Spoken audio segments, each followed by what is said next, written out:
Club Cette Excellence conférence du va label maintenant Mouvement être Excellence. enregistrée. Oui, tout à fait. Et donc, on s'est dit que c'était aussi l'opportunité de le reconfigurer dans cette situation inédite et exceptionnelle où effectivement le stress des collaborateurs et des dirigeants, évidemment, De tout le monde. et de tout le monde est très présent. Donc, je vous propose de démarrer. Je crois que vous avez voulu une conférence interactive. Donc, si les participants souhaitent intervenir, à ce moment-là, on les laisse, enfin, sans qu'ils vous coupent la parole, mais on les laisse Justement, ou peut-être c'est qu'ils vraiment, ouvrent. il faut pas qu'ils hésitent justement s'ils ont des questions, des remarques, s'ils sont d'accord ou pas d'accord. Au contraire, qu'ils me coupent la parole, qu'ils n'hésitent pas. D'accord. Donc, pour faire signe, il suffit d'ouvrir son micro et de parler. À ce moment-là, Pierre-Antoine sera réceptif à votre intervention. Et merci de refermer le micro ensuite après votre intervention pour éviter l'effet de Larsen qu'on vient de vivre. Mais écoutez, Pierre-Antoine et Audrey, à vous de. On vous laisse la parole. Donc, en fait, on s'était donné 1 heure sur l'ensemble de la séquence, mais si c'est interactif, ça peut aller jusqu'à 3/4 d'heure et puis ensuite des questions supplémentaires. Oui, tout à fait. Bon, on fait. Ok, c'est parfait. Eh bien, super. Eh bien, tout d'abord, Merci à vous. bonjour à tous. Je vous en prie. Donc, bonjour à tous. Je vais commencer par me. Alors, il va falloir que ça marche déjà, ça. Voilà, magnifique. Je vais commencer par me présenter. Donc, je suis Pierre-Antoine Watrelot. Je suis pilote de ligne, donc qualifié sur Boeing 737 et Airbus A320 il y a quelques années. Je suis également donc fondateur de la société SRM qui a pour mission d'apporter les connaissances en termes de facteurs humains qui sont étudiés, cultivés et mis en place dans l'aviation depuis maintenant une cinquantaine d'années et de sensibiliser les autres secteurs industriels justement à ces enseignements qui sont en général riches de résultats. Donc pour présenter mon entreprise très rapidement, nous avons commencé donc en 2012 par le secteur médical puisque il y a de fortes convergences humaines entre un bloc opératoire et un cockpit. À ce jour, nous avons formé à peu près 3000 chirurgiens et anesthésistes ainsi que leurs équipes et nous sommes intervenus dans une quinzaine de cliniques que nous accompagnons pour certaines toujours. Je suis également administrateur du Mouvement français pour la qualité, ce qui m'a donné une bonne compréhension du tissu industriel français. Et puis du coup, depuis, notre société s'est ouverte aux PME, aux PMI, ainsi qu'aux institutions et aux grandes écoles. Donc vous avez devant vous deux phrases qu'on a tenu à garder, c'est des phrases que l'on affiche régulièrement sur nos slides. La première qui dit que la performance et la sécurité des organisations dépendent de la qualité des relations humaines. Et puis la deuxième qui dit nous avons passé plus de 50 ans à nous occuper du matériel qui est maintenant assez fiable et il est temps à présent de nous occuper des gens. Ces deux phrases ont une vraie relation l'une avec l'autre. Ce qui est très intéressant dans cette phrase, dans cette deuxième phrase, nous avons passé plus de 50 ans, c'est que cette phrase a été dite il y a 50 ans par un administrateur de la FAA, donc on va dire la police de l'air américaine, qui considérait à l'époque que les avions avaient déjà atteint un niveau de sécurité opérationnelle satisfaisant et qui commençait à se poser la question est-ce que les humains à bord et autour de ces avions ne seraient pas une des principales causes finalement de défaillance.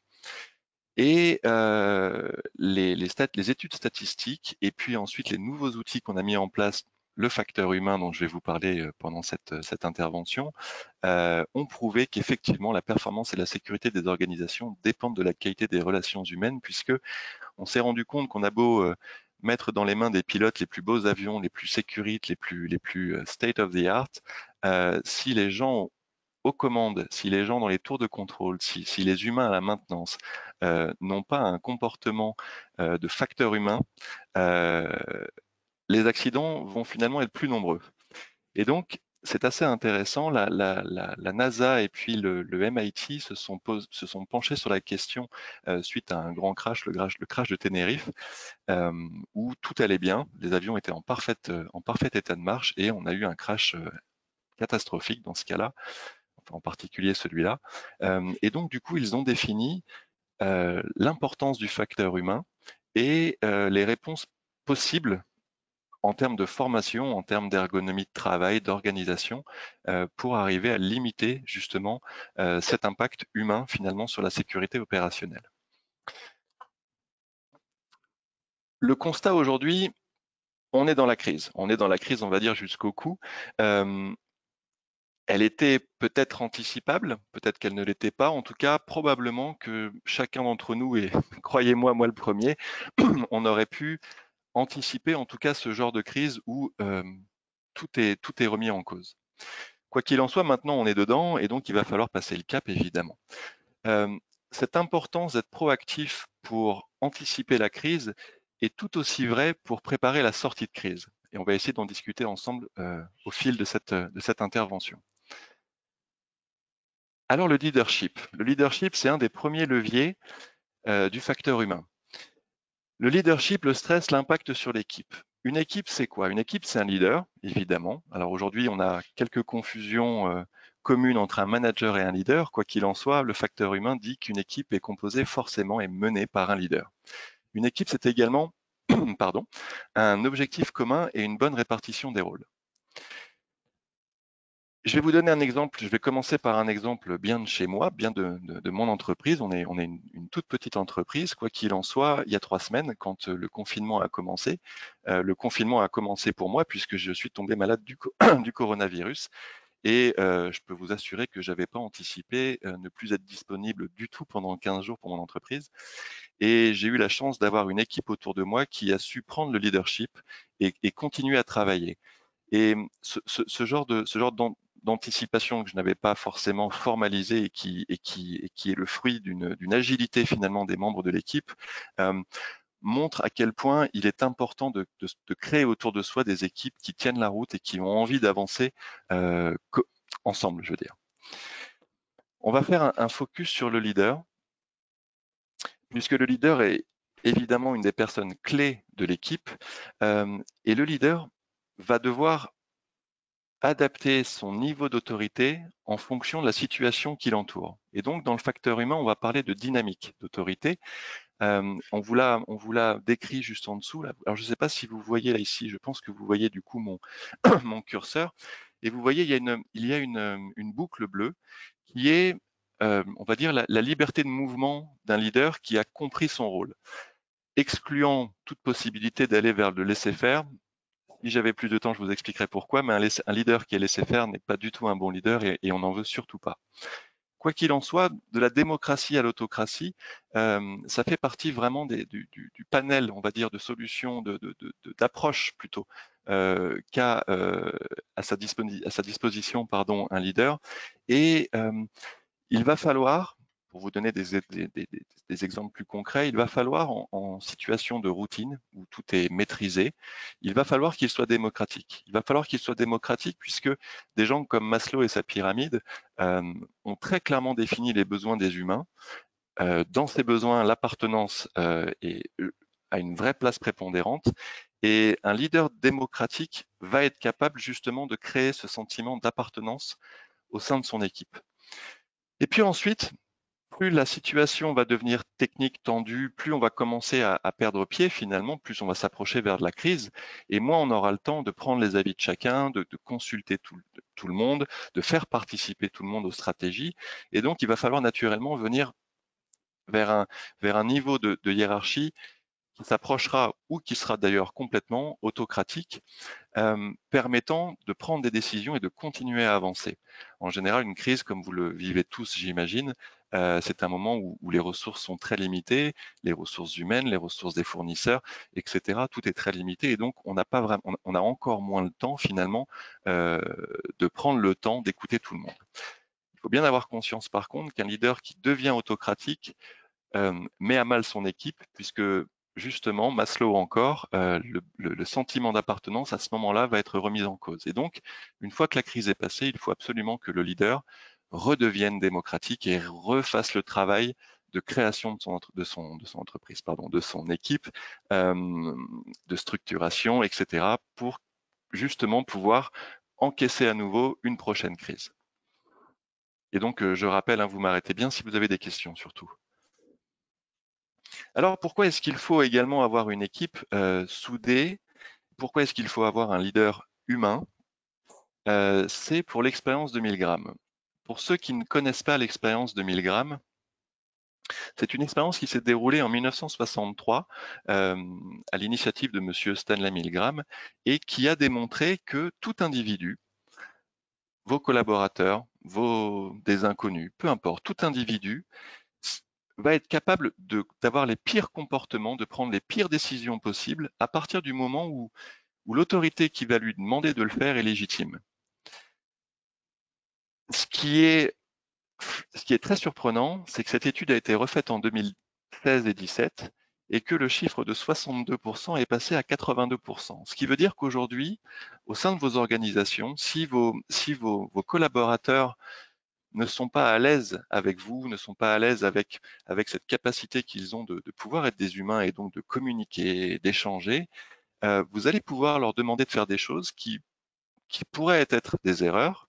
Ils en auront conscience, mais par peur de vous contredire, par peur de vous demander si vous êtes bien sûr, de lever un doute, vont le faire quand même. Et donc vraiment, il est capital, il est vraiment capital d'avoir des leaders qui soient humains et qui soient à l'écoute de leurs équipes.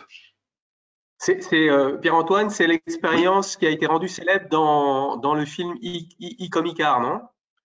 Alors, je crois que ça a fait, j'ai pas vu le film je crois qu'effectivement, il y a un film qui en parle très bien, d'ailleurs, mais je l'ai pas vu. J'ai longtemps lu sur cette Ok. expérience, mais j'ai pas vu le film, par contre. Vous Avec l'avez vu vous-même? un ordre donné de donner des doses d'électricité, Oui, d'électrocuter le patient. En fait, c'est des fausses doses tout à fait. et le patient est un acteur, hein, c'est ça.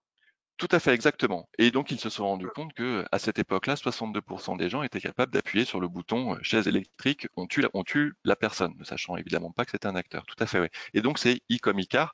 Eh bien, je vous encourage fortement à aller voir ce film, ou tout du moins la vidéo sur YouTube qui résume très très bien cette expérience, qui peut faire froid dans le dos quand on n'en est pas conscient. Alors, on va parler d'erreur humaine. On va parler d'erreur humaine puisque l'erreur humaine est une partie intégrante de l'humain. L'aviation, l'industrie aérospatiale, on a tous essayé, on a vraiment tous essayé d'arriver à former les humains de façon à ce qu'ils ne commettent pas d'erreur. On a tous lamentablement échoué. Et toutes les études aujourd'hui, aussi bien dans la santé que l'aviation, la marine, l'armée, montrent qu'un humain qui est entraîné, qui est en forme, qui est motivé, ne pourra pas tomber à moins de 5 erreurs par heure sur des tâches que l'on appelle complexes, c'est-à-dire des tâches de l'ordre de son travail finalement. Donc, la complexité peut être toute relative au travail, mais quoi qu'il en soit, on ne peut pas tomber en dessous. Et alors, c'est là où c'est d'autant plus intéressant, c'est que ces 5 erreurs par heure, c'est vraiment la limite basse. Et il n'y a malheureusement pas de limite haute.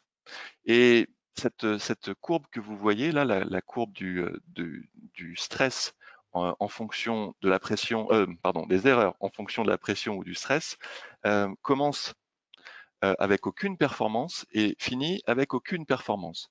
Pourquoi? Parce que l'humain va avoir besoin d'avoir un niveau de stress minimum pour pouvoir être performant. Un exemple qui peut parler ou pas, peu importe, mais quand on se réveille le matin, si on s'attelle à un gros problème de mathématiques ou à des actions très rapides à faire, le matin avant le premier café, moi personnellement, j'en suis incapable. J'irai pas piloter un avion avant mon premier café du matin. Et puis, on arrive à une zone de confort, une zone de force même, où là, on se rend compte que justement, le nombre d'erreurs arrive à son taux minimum, et c'est la zone optimale qu'on appelle de performance optimale. Et puis, au fur et à mesure que le stress ou que la pression extérieure va continuer à accroître, eh bien la performance humaine va s'effondrer jusqu'à ce que l'on connaît maintenant tous bien, puisque ça, on en parle très souvent maintenant et c'est très reconnu, jusqu'à ce fameux burn-out. Pour ceux qui ont vu des collaborateurs dans un état de burn-out, on ne peut plus rien leur demander. Ils sont plus capables de faire quoi que ce soit tant qu'ils n'auront pas récupéré et revenu et ne seront pas revenus à un niveau de stress cohérent pour un humain. Quand on parle de mécanisme de l'erreur, il faut forcément, en tout cas dans l'aviation, on prend en compte forcément ces fameuses plaques de Reason. Alors peut-être aussi là que certains d'entre vous les connaissent. Les plaques de Reason, Monsieur Reason a défini que toute organisation, quelle qu'elle soit au bout du compte, ne va être qu'une succession de plaques à l'erreur. C'est-à-dire qu'on va mettre tous des systèmes, des protections, des organisations, des réglementations qui vont avoir pour but, entre autres évidemment, mais qui vont avoir pour but de limiter le nombre d'erreurs, voire même d'empêcher l'apparition d'erreurs dans les mains des utilisateurs finaux. Et puis, Monsieur Reason va un petit peu plus loin en expliquant que la dernière plaque, justement, c'est le collaborateur et c'est lui qui va avoir cette dernière opportunité de voir passer une erreur et de la récupérer. C'est pour ça, encore une fois, qu'un humain formé, entraîné au sein d'une équipe, c'est très important.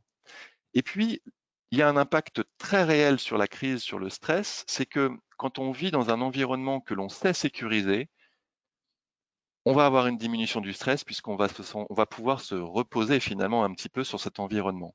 Attention, ce qui ne veut pas dire qu'il faut perdre l'attention à l'environnement, mais on parle bien d'environnements qui auront pris en considération justement ce besoin d'être sécurisé. Vous verrez, on en parlera un petit peu plus loin.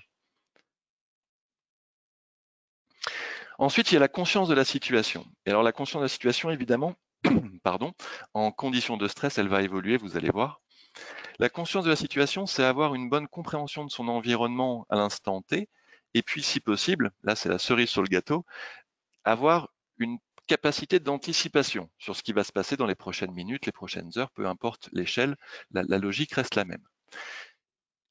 Le facteur humain, et alors là vraiment, pour être qualifié Boeing 737 et Airbus A320, pour vous le décrire assez rapidement, un Airbus A320, c'est la navette spatiale en termes d'ergonomie. Un Boeing 737, c'est un espèce de mélange entre un char russe et le salon de l'agriculture. Et pourtant, les deux approches d'ergonomie se sont appliquées, et là vraiment sans faille, à avoir des indicateurs à côté desquels on ne peut pas passer. Ces indicateurs vont avoir pour mission de nous alerter quand une valeur arrive à un niveau proche de la limite qu'elle ne devrait pas dépasser, voire même quelquefois à la limite qu'elle ne devrait pas dépasser. Et encore une fois, quand on a confiance dans la capacité de l'environnement à nous alerter, on va du coup avoir forcément une diminution du stress puisque on va avoir besoin de moins d'attention secondaire sur l'environnement et on va pouvoir allouer plus d'attention primaire à sa tâche initiale, son travail finalement. Et alors le stress et la conscience de la situation, puisque la conscience de la situation est intimement liée à votre capacité d'attention, plus vous serez stressé, évidemment, plus votre capacité d'attention sur l'ensemble des indicateurs, sur l'ensemble de la situation sera dégradée, jusqu'à ce qu'on appelle même la tunnelisation, qui est un phénomène qui est très bien connu chez les pilotes de ligne, où on a des gens qui vont se concentrer sur un indicateur qui n'est pas du tout d'ailleurs celui sur lequel il faudrait se concentrer, et on va avoir beaucoup de mal à les sortir de cette espèce de catatonie. On a d'ailleurs tellement de mal que finalement, une des seules solutions, c'est l'équipe. C'est la personne qui va être assis à côté de vous, dans mon cas, mon commandant de bord. S'il se rend compte que je suis en train de tunneliser, il sera probablement le seul capable de me sortir de cette situation-là.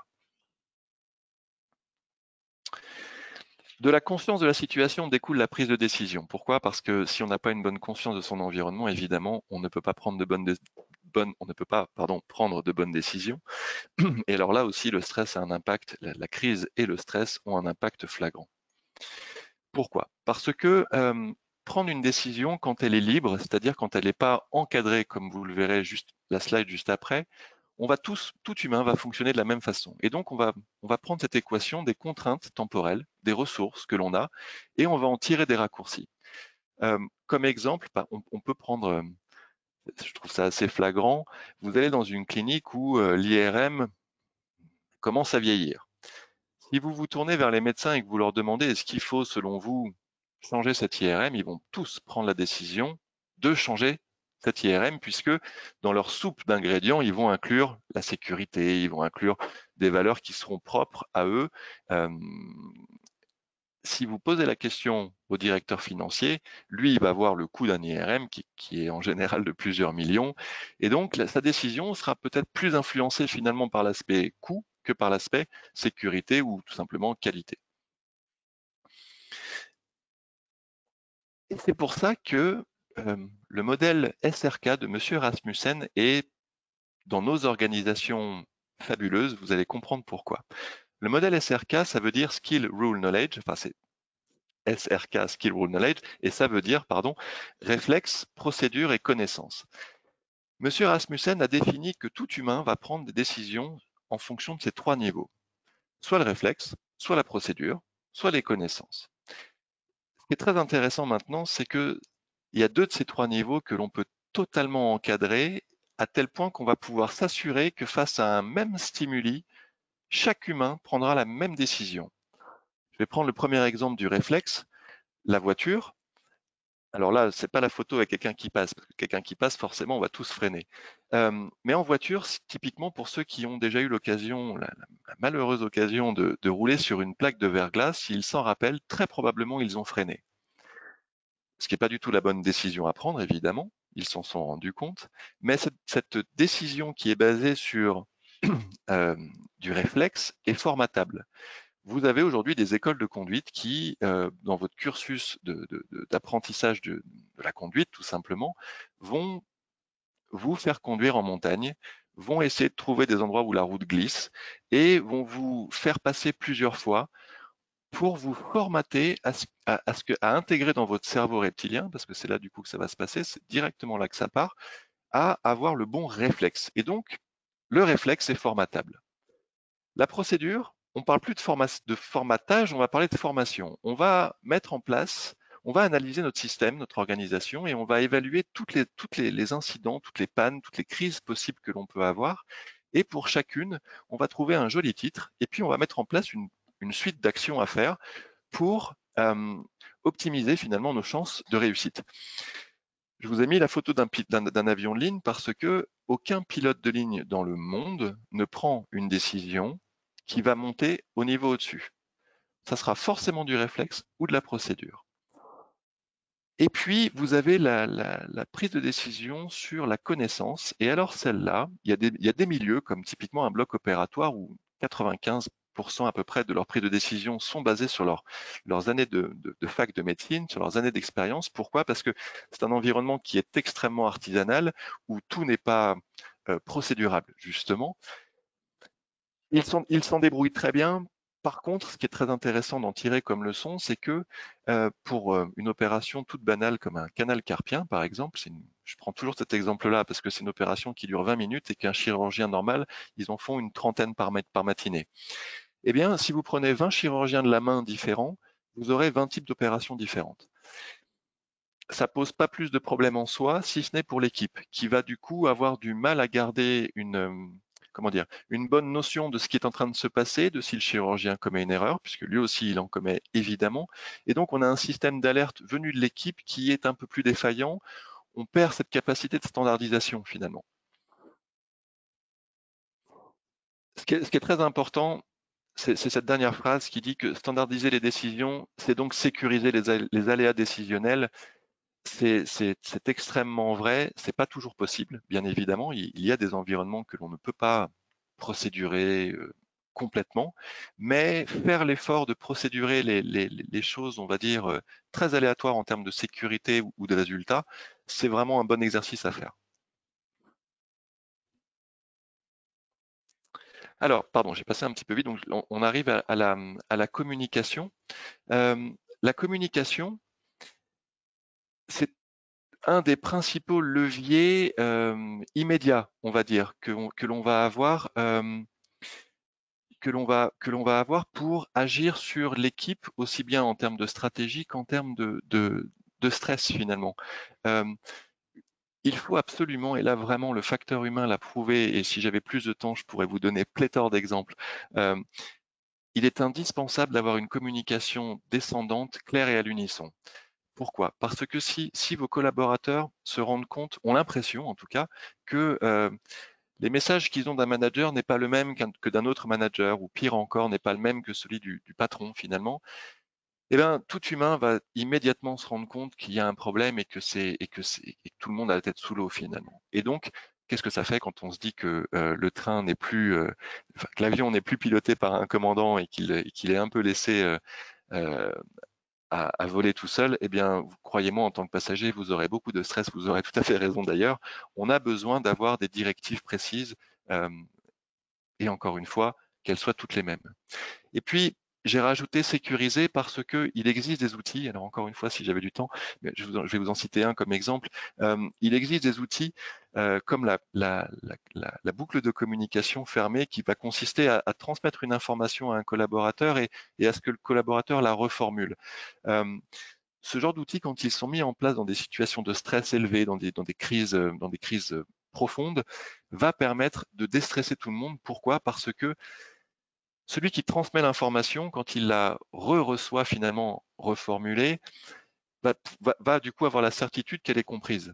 Et donc, il va pouvoir passer à autre chose. Et de la même façon, celui qui aura reçu l'information, le fait de la reformuler et de la redire, il va savoir in fine qu'il l'a comprise aussi, puisque évidemment, il n'aura pas de contre-indication, enfin, il ne sera pas repris en tout cas dans sa reformulation. Je ne sais pas si c'est assez clairement défini, mais je fais de mon mieux. C'est vraiment une des premières, enfin c'est la première fois d'ailleurs pour moi. Et du coup, quand on parle de stress et de communication, vous voyez, on en est un peu tous victimes évidemment. Euh, alors, tout comme la boucle de communication fermée, il existe un nombre incroyable d'outils facilitateurs qui sont en général, pour la plupart, issus de l'étude finalement du facteur humain. La checklist, le debriefing, les MEL pour les listes d'équipement minimum. Euh, je vais arrêter de vous en citer maintenant plein comme ça, mais toutes elles ont toutes un rôle à jouer. Elles ont toutes comment dire, des caractéristiques très propres et très précises à avoir avant d'être mises en place et avant d'être déployées. Et quand ces outils-là sont bien pensés et que les collaborateurs sont formés à leur utilisation, on arrive à des résultats assez incroyables. Euh, on n'a jamais vu aujourd'hui encore d'avion de ligne se poser avec le train d'atterrissage rentré. Pourquoi? Parce que les pilotes à l'avant, tout aussi intelligents ou pas soient-ils, appliquent de façon bête et méchante leur checklist. Et dans cette checklist existe, on doit vérifier que le train d'atterrissage est bel et bien sorti. Je vais faire un focus, ceci dit, sur le briefing, parce que le briefing, c'est quelque chose que la plupart d'entre nous font régulièrement, et donc ça parle un peu à tout le monde. C'est quelque chose qui est également assez simple à mettre en place. Et donc voilà, je me suis dit que ça serait intéressant comme ça d'en parler. Et donc le briefing a pour objectif de recentrer l'équipe autour ce que je vais appeler moi, jargon de pilote de ligne, autour de la mission à venir. Donc typiquement, on va faire un briefing avant décollage pour s'assurer que on va déjà bien à Paris, s'il était prévu d'aller à Paris, qu'on est tous d'accord et qu'on ne s'est pas trompé de vol. Donc le briefing a vraiment pour objectif de recentrer l'équipe. Et alors, comment est-ce que l'on fait un briefing? Donc on doit avoir un briefing court. Pourquoi? Parce que si je vous fais une liste de choses de 50 éléments, arrivé au 12e, vous aurez forcément oublié le premier, et donc plus je continuerai et plus ça sera un espèce de reset permanent et donc inintéressant. Donc on doit avoir des briefings courts et l'exercice étant de sortir les quelques points vraiment fondamentaux. Il faut le reconstruire pour chaque mission, encore une fois, pour chaque journée, pour vous, pour chaque matinée, peu importe, chacun du coup le mettra dans son environnement professionnel. Il doit être reconstruit, pourquoi? Parce que si votre briefing est cohérent, vous allez le changer à chaque fois. Si vous ne le reconstruisez pas, les gens ne l'écoutent plus. Au bout de 3 briefings, on le connaît par cœur et donc on ne fait plus attention. Et puis ce jour-là, vous voulez changer un élément, mais vu que plus personne ne vous écoute, cet élément clé que vous avez pris la peine de changer et qui donc a une réelle importance, personne ne l'aura entendu. Il doit être compris par tous les membres de l'équipe, ça c'est capital, et c'est une des, on va dire, des premières et meilleures occasions de ne pas tomber dans cette logique de 1000 grammes. compris par tous les membres de l'équipe, ça veut dire qu'à la fin d'un briefing, on doit toujours, et j'insiste vraiment sur le toujours, poser la question ouverte du coup, avez-vous des questions?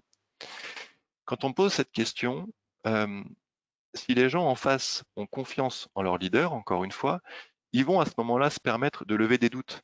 Et j'ai vu de mes yeux des chirurgiens faire des briefings préopératoires, puisque dans les cliniques qu'on accompagne, on a mis le briefing préopératoire de façon systématique, on l'a déployé de façon systématique. J'ai vu des chirurgiens partir sur un briefing qui était tout à fait correct, sauf qu'ils ne parlaient pas du bon patient. Et à la question « Avez-vous des questions ?», une IBOD, donc une infirmière de bloc opératoire, qui lui dit « Oui, j'ai un doute, je crois qu'on se trompe de patient ». Ce petit briefing qui dure 30 secondes a permis du coup de vraiment changer les choses pour l'avenir très immédiat du patient qui allait être opéré de la mauvaise opération, donc soit du mauvais côté, soit carrément de la mauvaise pathologie, et puis après tous les procès, toutes ces choses-là. Et donc ce petit briefing qui dure 30 secondes devient vraiment finalement insignifiant en termes de ressources, de coûts de ressources. Il doit également définir les objectifs. Ça, c'est donc évidemment un des objectifs, un des principaux avantages finalement du coup à la fin de ce briefing, chacun de vos collaborateurs sait ce qu'il va faire.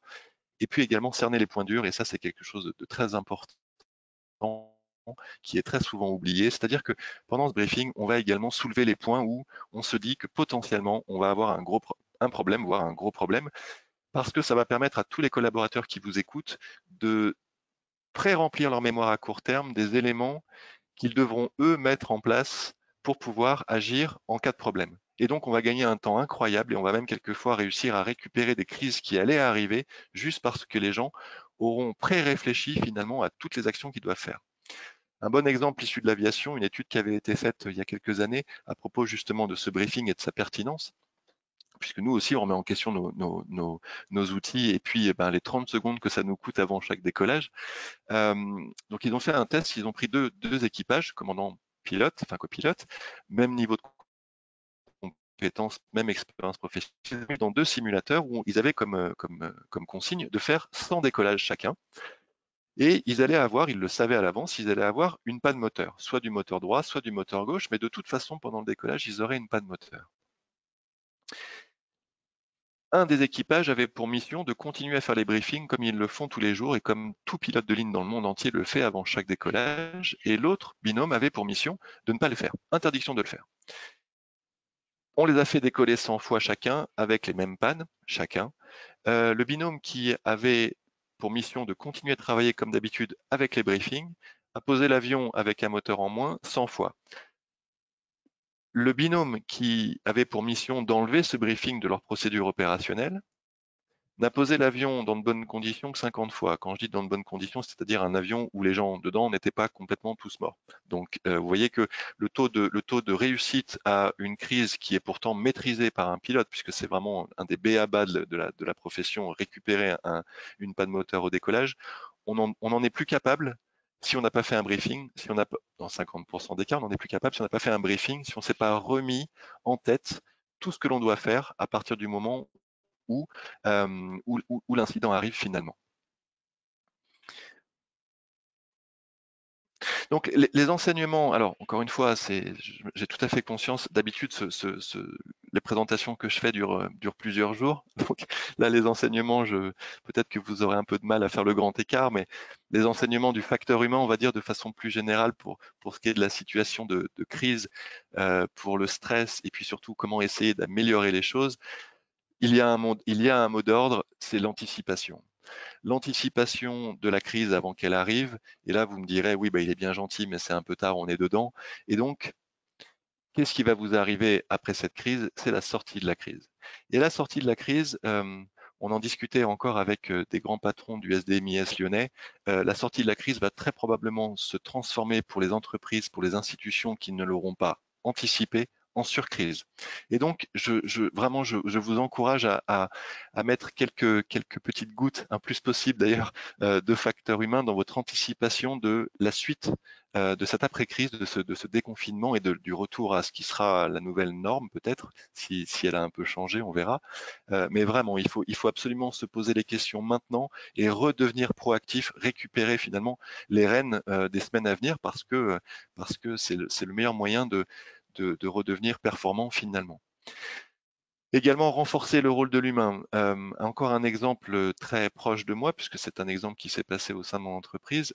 Quand j'étais plus à même de faire mon travail de dirigeant et d'acteur de mon entreprise, des leaders ont émergé et ont commencé à s'occuper de tâches finalement qui ne les incombaient pas forcément, ou qui faisaient quand même partie de leurs compétences, mais j'ai vu dans mon entreprise des gens qui étaient plutôt managers et puis avoir du mal à encaisser cette fameuse crise et donc du coup perdre un peu leurs moyens pour laisser la place finalement à des gens qui n'étaient pas managers, qui n'avaient pas le titre franco-français de manager, mais qui se sont révélés être des leaders puisque eux ont réussi à encaisser humainement cette crise et donc ont gardé une partie de leur performance, voire même quelquefois, parce que ça c'est quelque chose qui est physiologique aussi, certains humains en temps de crise vont avoir des performances accrues. Sans lancer de grands débats, les femmes en général sont plus comme ça. Et puis donc évidemment, voilà, déployer les outils que vous avez peut-être déjà chez vous. Donc encore une fois, les checklists, les briefings, les débriefings, c'est capital. Un débriefing est quelque chose de capital, surtout après un traumatisme. C'est quelque chose qui va permettre de gagner du temps, de gagner en sécurité également, puisque les gens vont pouvoir revenir de façon plus sereine dans leur environnement de travail. Et vous avez, je pense, évidemment tous des Rex. Je pense que c'est un magnifique moment pour apprendre de la part de vos employés, de vos collaborateurs, apprendre ce que eux ils ont vécu réellement, qu'ils puissent prendre le temps à un moment ou un autre de vous faire un listing de tous les points durs pour que vous puissiez anticiper la prochaine. Si la prochaine arrive, manifestement la prochaine arrivera. Alors, vous n'avez pas posé beaucoup de questions pendant. C'est comme ça. J'espère que je vous ai intéressé quand même. En tout cas, maintenant, je voulais vous remercier pour votre attention. Et puis, donc, comme à l'accoutumée dans les webinaires, c'est le moment de poser des questions pour ceux qui en ont. Merci beaucoup. C'est vrai que l'interaction, l'interactivité en webinaire est C'est un pas évident. exercice difficile. C'est pas évident. Mais merci beaucoup pour ce survol, en 30 minutes. Du coup, on est arrivé à peu près à destination. Parfait. Euh, Est-ce qu'il y a des questions? Contrairement aux autres webinaires, on est peut-être un peu moins nombreux et vous pouvez prendre la parole plutôt que de chatter. Ah Peut-être oui, pour parce que du coup, pardon, je me permets de vous couper la parole. Je ne vois même pas où est le chat en fait. Alors si des gens ont écrit je vois pas non, où il est. mais vous inquiétez pas, je me ferai le relais, mais D'accord. n'hésitez pas à intervenir peut-être pour demander des précisions sur les différents outils sur lesquels Pierre-Antoine que Pierre-Antoine a mentionné, mais dans lesquels il n'est pas rentré en détail. Alors, est-ce que vous avez une préconisation là pour les entreprises qui travaillent un petit peu pour rassurer les collaborateurs au-delà des mesures d'hygiène, etc., qu'on a tous pris?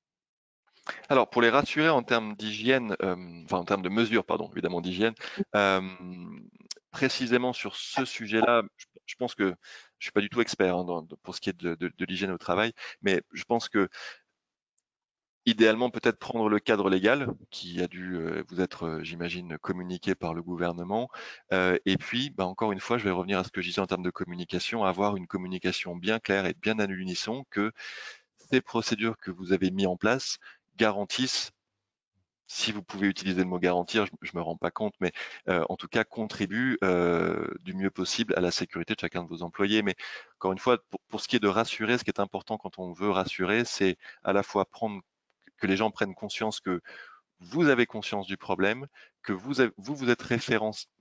Vous avez pris enfin, vous êtes référencé finalement. Non, on se dit pas ça comme ça. Que vous avez pris des conseils chez des professionnels du domaine et que vous appliquez leurs recommandations de façon très stricte. Je pense que c'est une des premières étapes finalement pour rassurer.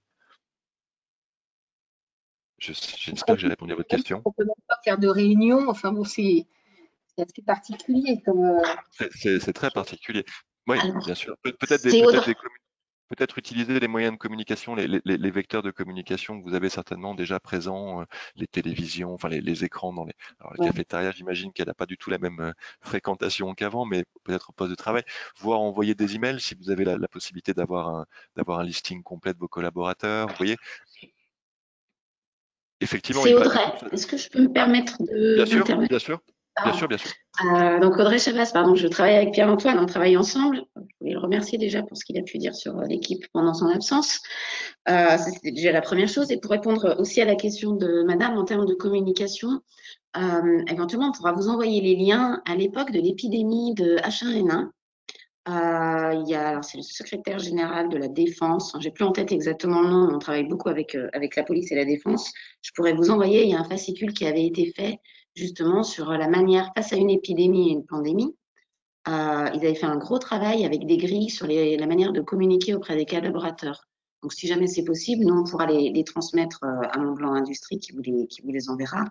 Ils sont pas faciles à trouver sur Internet, mais ils sont sur leur site. Donc, je pourrais vous envoyer le lien. En termes de communication, ce qui va être important en termes de communication, c'est d'être transparent, d'écouter. Alors, des fois, à certains moments, ça peut être des mots tarte à la crème quand je dis ça. Mais en fait, il faut la transparence, elle va être vraiment importante. C'est ce qui va faire que vos collaborateurs auront confiance en vous. S'ils ont l'impression que vous leur cachez des choses ou que vous n'êtes pas sûr, il vaut mieux le dire. Si vous n'êtes pas sûr des mesures qui ont été mises en place par le gouvernement, eh ben dites-leur. Et dans ces cas-là, il vaut mieux leur dire plutôt que leur faire croire qu'ils seront absolument sans aucun problème, parce que le jour où un de vos collaborateurs sera malade, ça va être très compliqué à gérer après vis-à-vis des autres collaborateurs. Il n'y aura jamais aucune preuve sur la manière en fait dont la personne a été contaminée, pour parler de la période en ce moment, que ce soit dans votre entreprise, mais il y aura toujours un doute. Et dans les entreprises, pour en connaître pas mal, dans les entreprises aujourd'hui qui ont des collaborateurs qui sont malades, c'est très compliqué pour les collaborateurs en place parce qu'ils ne savent pas si le collaborateur, leur voisin, a été malade en entreprise ou à l'extérieur. Du coup, autant être transparent tout de suite, mais si vous voulez, je vous enverrai le guide parce qu'il y avait eu un gros travail de fait à l'époque de H1N1. Je ne sais pas Volontiers. si vous en avez... Mais je vous l'enverrai. Ça peut être intéressant, oui. Avec plaisir. T'as une sacrée mémoire, ça aurait jamais répercuté. C'est un peu le principe qu'on est comme on est une équipe. Voilà, j'essaye. Pardon. Est-ce qu'on a répondu à votre question?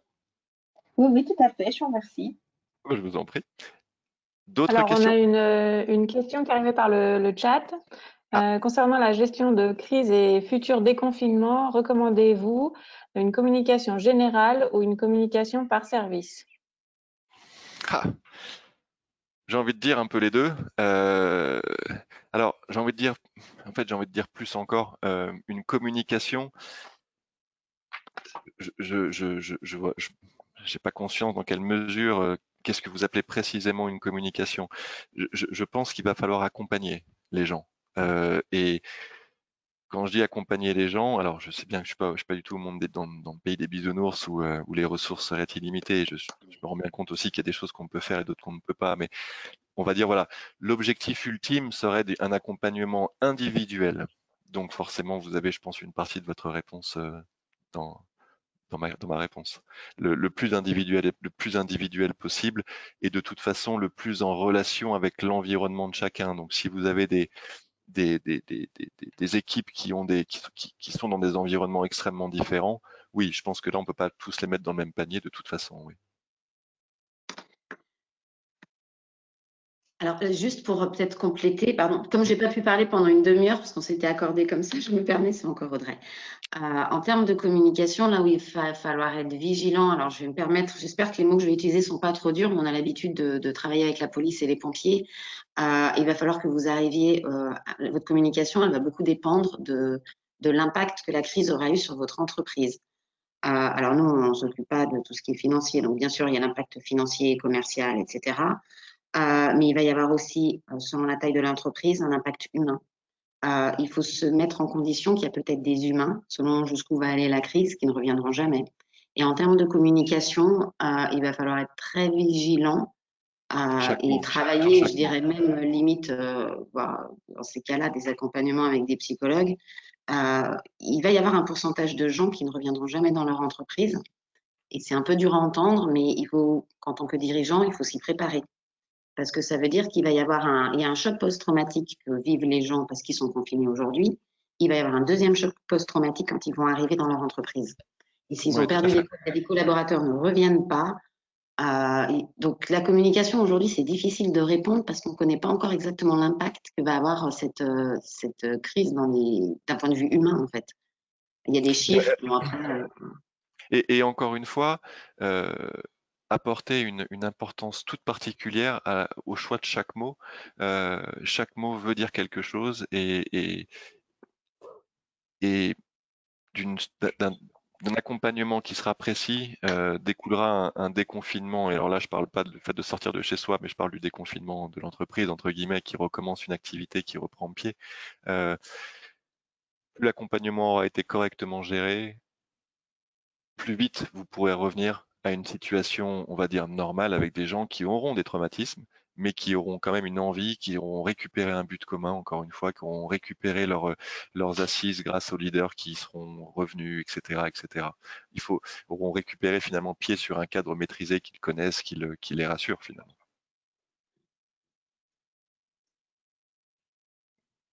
Merci. On a eu aussi une petite précision, voilà, qu'il fallait utiliser la parole du dirigeant sur les informations générales, stratégiques, mais utiliser les moyens et vecteurs de communication habituels, impliquer le middle management, etc. Tout à fait. Autre information qui arrive, l'aspect humain sera important, donc communication individuelle et propre semble effectivement bien meilleure pour le moment. Merci pour vos réponses. Eh ben, merci beaucoup. Merci beaucoup. Si vous avez d'autres comme questions, exercice. Si vous avez d'autres questions, n'hésitez pas à prendre la parole ou à faire un message dans le chat.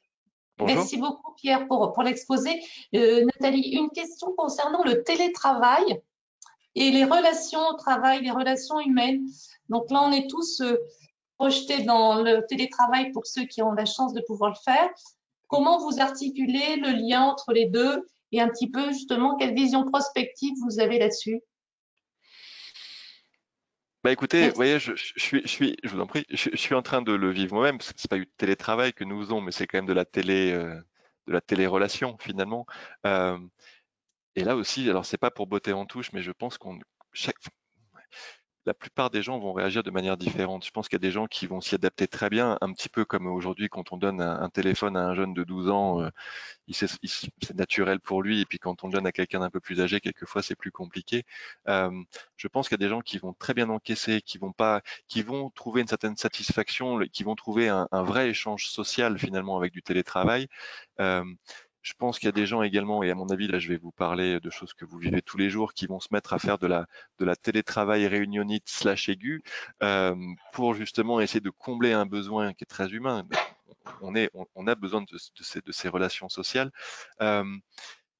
Du cas par cas, encore une fois. Vous savez, on fait ce travail depuis, encore une fois, à peu près une dizaine d'années. On fait ce travail d'accompagner les entreprises, les cliniques et les individus de façon individuelle. Bien malin celui qui pourrait vous répondre de façon généraliste finalement. Il faut être, je pense que une des toutes premières étapes, ça sera vraiment pour chacun d'entre vous, et en vous faisant accompagner peut-être, de vraiment prendre du recul sur vous-même, sur votre organisation, sur vos collaborateurs, sur ce que vous ressentez qu'il est en train de se passer, pour pouvoir ensuite apporter la réponse qui sera cohérente. Et je pense que cette réponse d'une entreprise à une autre, typiquement, j'étais jury pour le CESI il y a 2 jours. L'impact est totalement différent puisqu'ils ont eu une interruption pendant 24 heures et puis ils ont pu reprendre les cours par visioconférence. Les gens, quand on leur pose la question, ils sont tout à fait satisfaits. Ils aimeraient bien être ensemble, bien sûr, mais ils trouvent que ça marche très bien comme ça. Vous voyez, donc l'impact dans une école comme ça sera pas du tout le même que par exemple une industrie où les gens travaillent dans un entrepôt et où du coup on a dû le fermer parce qu'il y a eu des cas et que et puis qu'il y a eu peut-être aussi des morts dans cette entreprise. Vous voyez, donc vraiment, c'est du cas par cas et je ne m'amuserai pas vraiment à vous donner des grandes généralités, si ce n'est posez-vous les questions en fonction de ce que vous voyez. Rappelez-vous qu'on est tous des humains et qu'on a tous, ce besoin d'être avec des humains aussi. Et donc, du coup, voilà, ne surtout pas le prendre à la légère. Et vous faire accompagner peut-être par des gens qui soit ont déjà cette expérience, soit qui ont déjà vécu cette expérience. Ouais, Voilà. on entend beaucoup parler du télétravail et je le vois beaucoup dans des entreprises où on dit finalement ça marche super bien. Oui. Il faut faire attention. Aujourd'hui, on est dans un environnement, et Pierre en parlait en tout début, en tant qu'être humain, on a une capacité d'adaptation qui est phénoménale, qu'on n'imagine même pas. Il n'y a pas que les femmes. C'est vrai que les femmes, pour différentes raisons purement scientifiques, sont un peu plus, mais bon, je vais m'arrêter là parce qu'il y a beaucoup d'hommes qui sont connectés quand même. On a dit pas de polémique. On a une capacité d'adaptation énorme, ce qui fait qu'en fait, pourquoi le télétravail aujourd'hui a l'air d'être bien vécu pour beaucoup de gens, et on voit beaucoup ça dans les médias ou dans des entreprises, c'est parce que notre environnement a changé. On est aujourd'hui dans un environnement où les gens ont pas le droit de sortir, ont peur de trop sortir, ont peur d'être malades, ont peur de rendre malades les gens qui sont autour d'eux. Donc, du coup, le télétravail, c'est devenu un outil, une manière de travailler, une organisation qui a l'air de convenir à certaines personnes. C'est pas dit qu'une fois le confinement fini, là, les gens se disent, il y a mes enfants, etc. Mais une fois que le confinement finit, le mari sera pas à la maison, les enfants sont pas à côté pour manger parce qu'ils seront de nouveau à la cantine. Et du coup, il va falloir qu'on se réadapte à un autre environnement qui ressemblera à peu près à celui qu'on avait avant. En tout cas, a priori, on aura le droit de sortir. Et du coup, ce qui peut être bien vécu en télétravail aujourd'hui, le jour où chacun pourra retourner dans son entreprise, c'est pas dit que le télétravail continue de si bien marcher. Donc, mais c'est un peu tôt. Puis on n'est pas des spécialistes du télétravail non plus. C'est un petit peu tôt, mais en tout cas, moi, ce que je voulais souligner sur la partie humaine, c'est qu'on a une capacité d'adaptation telle que c'est pour ça que le télétravail, pour certains, marche si bien. On s'est simplement adapté à la situation. Le jour où on pourra ressortir, le jour où on pourra retourner avec Pierre faire des conférences à Paris, je suis sûre qu'on sera super content d'aller en faire. Au bout de 3 mois, on en aura marre et on se dira c'était bien quand on faisait à distance. Mais je suis convaincue qu'au tout début, les premières sorties, on va dire ah ça y est, on va à Paris. Même Pierre qui aime pas Paris sera peut-être content de prendre le TGV. Mais là, on est tellement dans un environnement particulier qu'on s'est complètement adapté en fait. Et la technologie nous aide à nous adapter à cet environnement-là. Après, avoir la suite, et franchement, moi, je suis pas si sûre que ça que le télétravail se poursuivra vraiment par la suite, mais c'est un avis très personnel. Voilà. Est-ce que je peux ajouter juste un complément? Oui, bien sûr. Pardon, oui, excusez-moi. Merci déjà pour tout ce que vous avez apporté. J'ai juste envie de peut-être apporter en complément de ce que vous disiez. Une chose à laquelle il faut être, à mon sens, très vigilant, c'est d'organiser le retour au travail. C'est-à-dire que ce à quoi on assiste, je pense que vous le vivez aussi, quelle que soit l'entreprise, c'est aussi un risque d'opposition entre, dans certaines entreprises, ceux qui ont pu être en télétravail et ceux qui ne l'ont pas pu et qui ont dû peut-être prendre des risques, y compris des risques effectivement sanitaires. Donc, pour maintenir un équipage, enfin la cohésion, est très important d'organiser un retour au travail.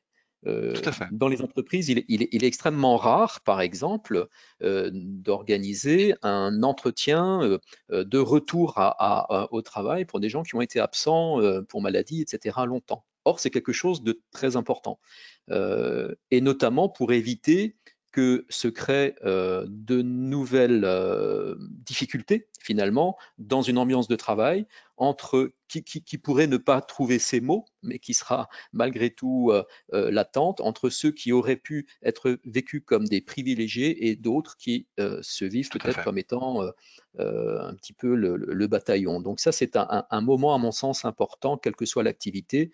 Il convient effectivement aux dirigeants d'entreprise de prendre cette parole-là, si vous êtes d'accord avec ça. Alors, je suis tout à fait d'accord. Et je pense que l'on va vraiment dans le même sens. Aujourd'hui, on a la tête sous l'eau puisqu'on n'a pas eu cette capacité d'anticipation. Il y a un moment, il faut se rendre compte qu'avoir la tête sous l'eau, c'est vraiment pas agréable et il faut commencer à anticiper la suite, tout simplement. Je suis tout à fait d'accord avec ce que vous dites.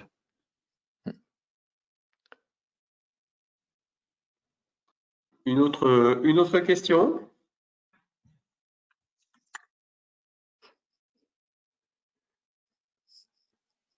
Si pas d'autres questions, je propose qu'on s'arrête là. Je remercie infiniment Pierre-Antoine Vatrelot, aidé par sa copilote Audrey Chavas.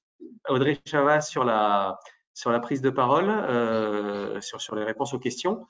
Vous pouvez bien sûr prendre contact avec eux dans le slide que vous voyez apparaître et que nous vous enverrons et suivre leur actualité sur leur profil LinkedIn.